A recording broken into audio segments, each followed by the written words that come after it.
+1 அக்கௌண்டன்சியில் ஒரு கொஸ்டின் பார்க்கலாம், 2 mark question. What is double entry system and what are it's advantages அப்படிங்கிறாங்க.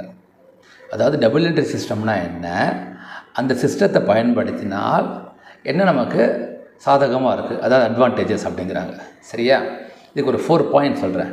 First point, double entry system is a scientific and complete வேன்னு எழுதிருங்க. அது மாத்திரம் கொஞ்சம் மனப்பாடம் பண்ணிக்கோங்க. Scientific way. அப்படி சயின்டிஃபிக் வே உங்களை எழுத முடியலன்னா double entry system is a accepted வேன்னு எழுதிருங்க. Accepted and complete way of recording financial transactions. நான் திரும்ப சொல்கிறேன், double entry system is an accepted and complete way of recording financial transactions எழுதிருங்க. Number 1. Second point, every entry has 2 sides எழுதிருங்க. ஓகேயா? Every entry has 2 sides. Okay, third point, every debit has